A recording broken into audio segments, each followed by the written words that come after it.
One of the things that you've discussed quite often is that China seeks to be an upgraded or improved version of Germany. What do you mean by that? I think that if you look at the history of the modern Chinese economy, and certainly the last 30 odd years, China has chosen the path of industrialization rather than developing its service sectors.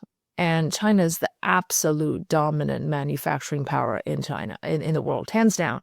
It is larger than the next 9 countries' manufacturing output combined. And a lot of that is going to exports, although less of it is going to exports because China is becoming big. How did China become such a dominant power in such a short period of time? Well, it was, first of all, the right policies, but it started from a preference for making stuff, making industrial goods, and China excelled at that.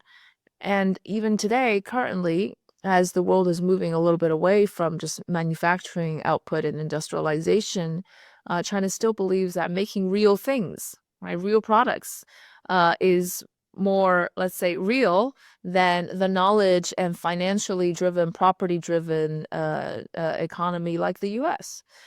So it prefers to be a bigger, smarter Germany in the sense that you're utilizing the latest emerging technologies like AI and robotics to still dominate manufacturing, climb up the value chain, rather than focus on, let's say, the real estate agents, the the property developers, the lawyers, the IP, intellectual property, which defines the U.S. It is purely a preference. Talking about industrialization, one of the things that we can't forget to talk about is the role of SOEs in China's economic miracle.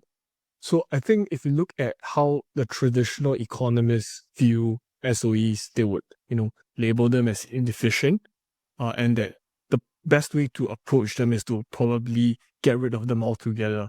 After all, they are venues and spaces for crony capitalism. Are they wrong? People do misunderstand a great deal about SOEs. SOEs' main objective is not just profit driven. They don't act purely like a private public company that aims to maximize the value of its shareholders.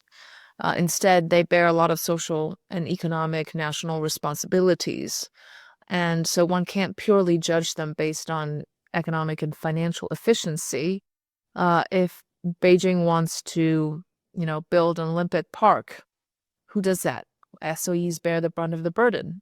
A long time ago, when China had very little technology, who was in charge of carrying forward China's national innovation strategy? It was the SOEs. Now, of course, the private sector has thrived and they have taken it over. But back then, it was the SOEs.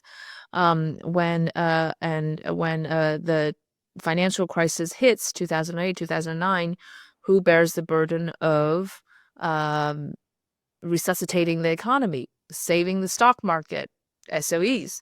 So SOEs have a broader set of objectives than private enterprises and the private sector. But SOEs have been also increasing their efficiency over time. They're not the clunky old dinosaurs that one imagines of the planned economy. They are actually very competitive. They obviously have a lot of resources, and they have successfully gone overseas, starting with the state banks, but many others. But they're also just mainly concentrated in the strategic sectors and the resources sectors where the country believes needs to have more state influence, state dominance, or state control. As to whether they are dominating too much these days, I mean, there are some mixed views. I think the data suggests that they're becoming a bit more dominant than they were in the past few years. But at the same time, I do think that it is also focused on a few strategic sectors. If you look at broadly at manufacturing or service industries, obviously, this is not where the SOEs play the biggest role. Are they still going to be around and wield very big influence? Of course they are. They are also, that's also the case in many countries, including France and Brazil. But do they necessarily crowd out the private sector? I think that's more debatable. But also, if you look at a very interesting phenomenon, they are now equity stakeholders of private companies.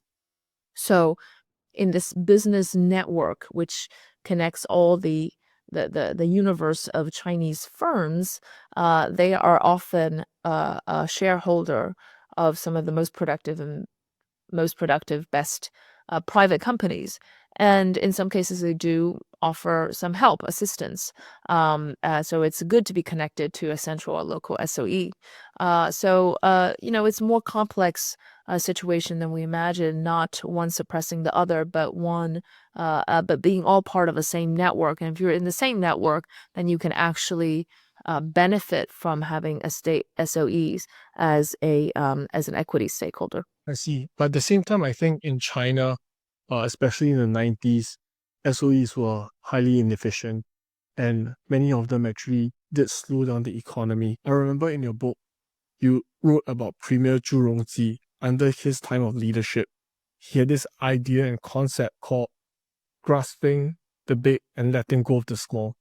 How did that help China reform its SOEs? Well, you see, every time there was an economic downturn or major crises, at least in the last 40 years, the government came out and did something, enacted some very drastic reforms to give the economy a boost, and they were very successful.